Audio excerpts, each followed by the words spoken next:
Hey guys, what is going on? DaBoki here once again. It's time for little boss talks. I wanted to run through some bosses with DaBoki and catch up a little bit. It's been a while since I made a Maplestory video.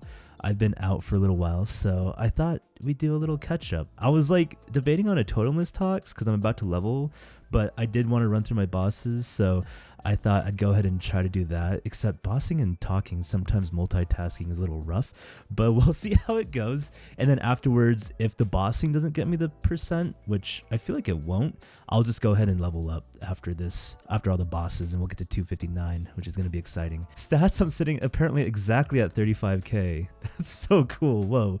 35k stat dex, and then I got about 23 mil range. Ah, yes, catch-up time, catch-up. A little bit of mustard as well. What have I been up to? I was taking a few trips. If you guys were keeping up my vlogs, you probably already know a little bit on what I've been doing. But if you guys haven't, you guys can check them out if you want to, or anytime during this video if you guys are interested in what I'm talking about, want to see a little bit more detail, you can definitely check out those vlogs for sure. But I pretty much took a very spontaneous road trip to Canada. It's just been on my bucket list to visit a place called Banff in Canada, in Alberta. It's a really beautiful mountain range and just amazing area. My friends talked about it like probably almost 10 years ago. They like drove through Banff and they had an amazing time. So it made me really want to go and visit this place. It took me about 18 hours to drive there, which it was a pretty good drive. That was a very lengthy drive. And I kind of wanted to do it a little bit different this time. Well, I don't know if it was like different, but I was trying to just camp along the way as I went. So I didn't want to stay at any motels. I didn't want to get any hotels. I was trying to do dispersed free camping my whole way there and then my way back. And then my plan was once I got into Alberta, I would try to camp around a little bit there or like find some really cheap motels. That was my goal. And then I remembered that I have a friend that lives in Alberta. Her name is Emily, and she goes by Etheris for YouTube and Twitch. I think I messaged her like a week or week and a half before I left for my trip saying, yo, I'm going to be going up to Banff. Did you want to like meet up and hang out? And then she said, sure, but let me one up you on that. And if you need a place to stay, you can stay with my sister and my sister's boyfriend. They have like an extra room downstairs, fully furnished, has a kitchen down there, bathroom. You'll have all your privacy and you can stay there like pretty much as long as you want. And I was like, what? Yeah, this is insane, right? Like I was planning on like camping and doing like all this hotel stuff. I didn't really have a plan. And I was like, yeah, I'll take you up on that offer. That sounds amazing. So I ended up staying with her family while I was in Alberta, which was just incredible. But rewind a little bit. My road trip up to Alberta, that was quite the learning experience. Going with my style of like little planning, little to no planning, it was a little bit rough. It made things, I think, a bit more intense and like a little bit sketch at times for sure, because back when I did my road trips, because every so often I would like want to go out and just like take a trip out, drive somewhere and have a little bit of a goal in mind. I wouldn't make any plans really, and I just wouldn't like, I guess, plan my stops. It's just like I'll find places on the way. It was like my thought process. When you're camping, it's a little bit different because you don't want to be trying to find your campsite in the dead of night. It's just not ideal. Trying to set up your tent at night, trying to see if the place is like safe or a good spot at nighttime. It's very hard. It's very hard to do so. My first few nights in Montana and Canada, I was like setting up my camp at night, and it was very different, and it made me take a few steps back on like, I need to plan my trips a little bit better. Especially if I'm going to do some camping, at least have like a loose plan. So my future camps, when I was driving back from Canada, was a lot better. Montana was beautiful though. All the campsites worked out great. I thought like finding the campsite in Montana was like, it was such an adventure. It was my first time ever being in Montana that I can remember, and I was there trying to camp, and I got there at like my campsite at about probably like 7:30, 8 p.m. when the sun was like already down and gone. And I was like bumping around this really gnarly dark field, and it was kind of spooky, but I just was cautious. I took it slow, and was like really observant, or tried to be, and I ended up finding just a really beautiful campsite. I camped in a place called Acton Recreation Area, and it was wonderful. I had a campfire. I made myself a hobo dinner, which my dinners didn't really turn out that well. I need to definitely practice my camp cooks a bit more, but it was still like a really good time, and it just kind of, I think, woke me up a little bit on like needing to plan a little bit better, as well as it practiced, and it gave me this like not the skill set, but it gave me practice on trying to be comfortable in an uncomfortable situation. I've mentioned this a lot, and like take this with a grain of salt, but I think it is important to be able to be comfortable in uncomfortable situations. It's not like you want to go and seek uncomfortable situations, but being comfortable and being able to keep your calm and think like with a cool head in uncomfortable times, I think is very important to do, because then you can make smart decisions and try to set yourself up for success, right? It's like, let's say if you're in an area that's making you feel uncomfortable, to get yourself out of that area and to be able to set yourself up for the most success is kind of being comfortable and keeping your cool a bit, and like being able to get yourself in a better spot. So I felt like I put myself in this like really bad situation of like being in an unknown area camping, and try to make sure I'm keeping my cool and thinking logical and being smart about things. So it was definitely some testing there for me, and it was pretty eye-opening. And like also there's times where I had to like take a step back. When I was camping in Alberta on my second night, I just wasn't feeling comfortable in some areas because I'm new to this area. The sun was going down. I didn't want to like back into the forest and not know where I was at. So it made me also back up a little bit, not be like too crazy gung-ho, and like be smart about things and take a safer and more controlled, I guess, situation. So it was definitely a lot of learning there for me, and it humbled me, I would say, because I always like when I take trips, I'm like, I can just do anything I want. I don't need plans, and I can just make everything work. That was the camping trip and my trip to Alberta, which it was beautiful and wonderful overall. I had an amazing time getting to Alberta. I love road trips, especially when I'm like by myself and just being able to get lost in my thoughts and kind of just observing and self-reflecting while I'm on the road. It's just something about it. And I think like I reflected a little bit on this, like why I like road trips so much. My dad loved driving. Like he loved road trips. He really enjoyed, instead of taking a plane, I think because also to save money, he didn't want to like spend the money on a plane. Like he drove from Alaska to Colorado, so he had to drive through like all of Canada, which was insane. And he likes driving. So I think I took a lot of road trips with my dad, and I had a lot of like good experiences just in the car with him. I guess in road trips, it feels like I have a part of my dad with me on the drive, if that makes sense. And it just feels very comforting, even though like I'm by myself and I love taking road trips by myself. I think because it feels like I'm being a little bit closer with my dad since he's no longer here with me. Anyways, I get to Alberta. I'm a little bit nervous, I'm not gonna lie. I never met her sister before, her sister's boyfriend. I feel like I'm being a burden, like I'm imposing on them, this American guy that's like coming just like bumming in their house. I haven't showered for like 3 days. I'm looking like a bum, and I'm coming like showing up at their doorstep.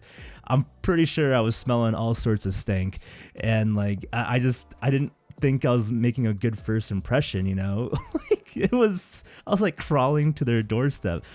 So Emily, I feel like I'm really close with her. I met her a few times prior. I met her in Seattle last year. I met her at MapleFest last year. So like I met up with her, and I felt like instantly like we're just close. Like I feel really close with Emily, and I just feel super comfortable with her. Like she was just someone I could connect with right away. So it wasn't like I was nervous of seeing Emily. It was just imposing on her family. There's a stranger living in their house, but they were so nice. They were awesome, actually. Diana and Cyril, I know you guys aren't watching this, but thank you. Thank you for housing me. It was just an amazing experience. You guys were just wonderful, letting me come into your home, a complete stranger, feeding me. I got to experience Canadian Thanksgiving with them, which was awesome. Like, you guys know, when someone feeds me, it's just, I was getting super emotional during that time, man. Like, I didn't want to show it, but we had some ham and like potatoes and carrots, and it was just like a really simple meal. We just cooked it up, and it was incredible. Like, just, I don't know, feeling that warmth of family there. So the whole Canada trip was incredible. Definitely didn't go like how I thought it was gonna go. Different thing in mind. Like, I was just gonna be unsure, running around Banff a bit, but Emily just took charge. Do I want to do Lotus and Damien right now? Sorry, let me do some of the easier bosses still first, so I can continue my stories. Cause I think I'm gonna do hard Lotus and Damien, so I want to like make sure I'm kind of in the zone at times with those bosses. But yeah, no, Emily took charge, and she pretty much took the 5 days, full 5 days, to just show me around Alberta, and it was beautiful. We biked through Banff Mountains, which was one of my best experiences, I gotta be honest. So Emily's really into biking, and I haven't ridden a bike for like 15 years, but she wanted to take me on this opportunity, this experience where Banff, it's the Rocky Mountains. So we share the Rocky Mountains, which is awesome. Sorry, little side note, like Alberta and Colorado feel very similar, because like we have a lot of like the similar environment and terrain, and I think the people are just like on that chill scale.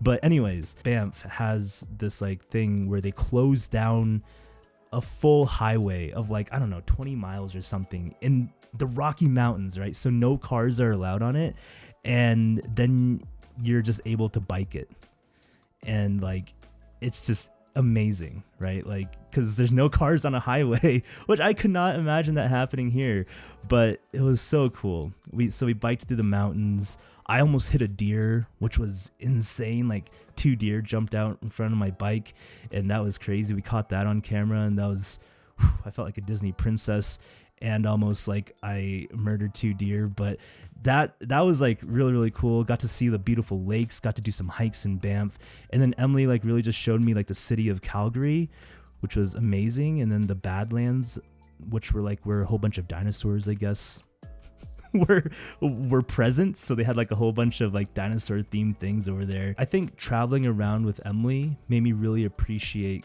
company.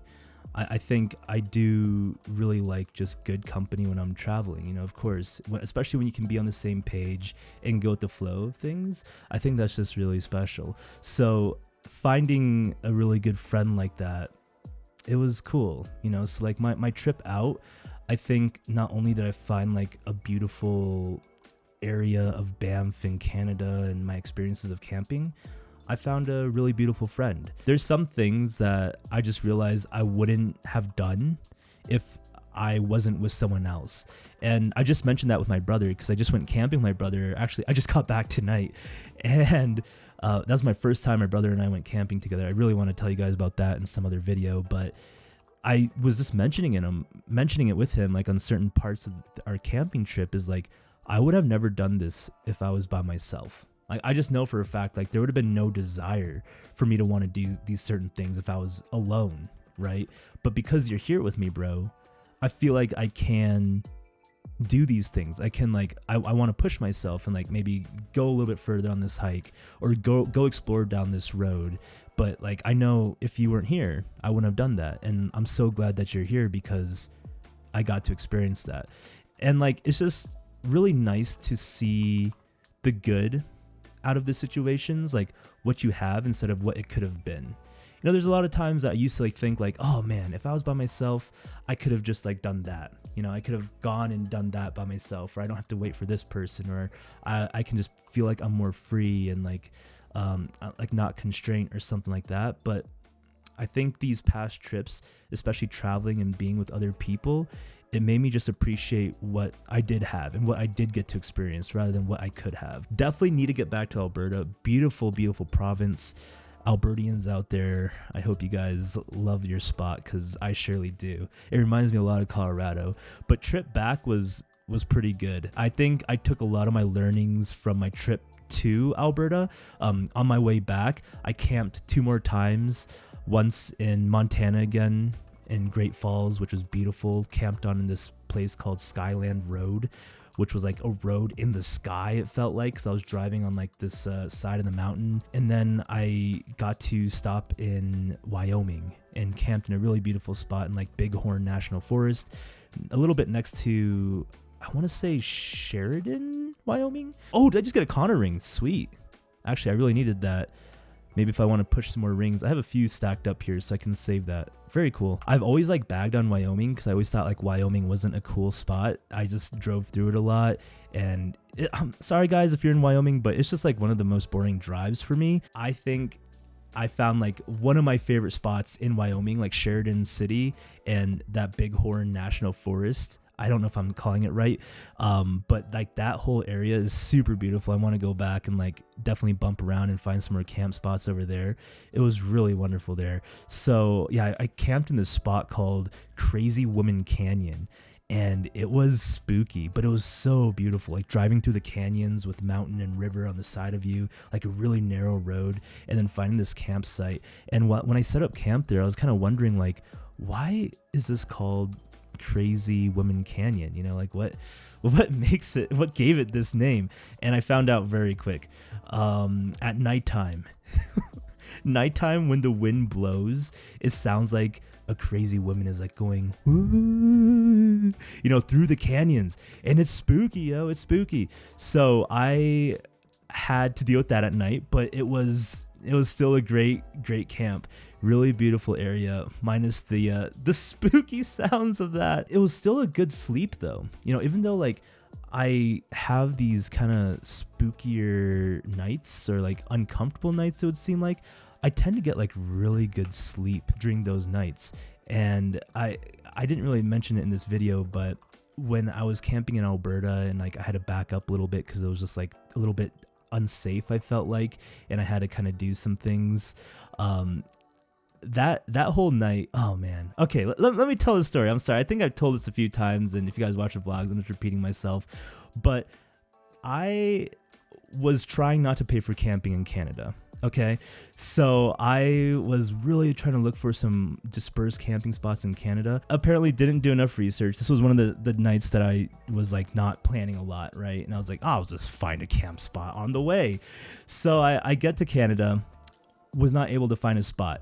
And the spot that I was trying to get to, it did not work out. Like, I got there way too late or something. I was actually trying to reserve myself like a spot there at the campsite. I had to get there by 5 p.m. I got there by like, I don't know, 4:55. So it was just too late and I wasn't able to make it. So I frantically searched for another camp spot, and I found this spot, like a free camp spot. People were saying like, oh yeah, you can kind of just go and hike into this forest of like Castle Wilderlands or something, and like just go in there and find a camp spot. They made it sound so easy. So I was like, okay, I'm gonna do it. So I drove over there. It was like an hour and a half away from where I was at. Sun was setting. I had about like maybe 30 minutes to find a camp spot, and I went into the forest. I packed like my gear and I started backpacking into the forest, and you know, the sun was like really just already going down. I was maybe 20 or 30 minutes in, and I was like, this is not safe. This is not safe. The sun is going down. I have no idea where I'm at. I don't even know if I'm in private property or if like there's even camp spots allowed over here. Like I've heard about the bear attacks, and I was like, this is probably not it. So I turned around and then I decided to try to pay for a campsite. So I went to a campsite. It was already getting pretty dark. You know, there's a little bit of sunlight left, and there's one of those like self-serve stations. So I had to like fill out my information and everything on a little slip, but I realized I didn't have a pencil and someone tore the pencil off of the little station. You know, some guy just really wanted to take that pencil. So I had no writing utensil. So I poured water into the ground and I made mud, and I used a stick to write my information on this slip with mud, and it looks like a 4-year-old like just wrote their name for the first time of their life. You know, like it was really bad, and it costed $20 to stay at that campsite, and I had $10 cash USD. So I just put that into the envelope with my 4-year-old writing of mud, and I put that into the self-pay station. And I was like, I'm going to get kicked out so fast. Like, a ranger's going to come and kick me out in the middle of the night. You know, I don't know what their fines are here in Canada, if they're going to lock me up or make me, like, I don't know, convert to be a Canadian if they catch me. So I was like kind of panicking a little bit, like at night. It was a little bit stressful. So I put my tent like right next to my car in case I had to like just book it out, you know, like really quickly.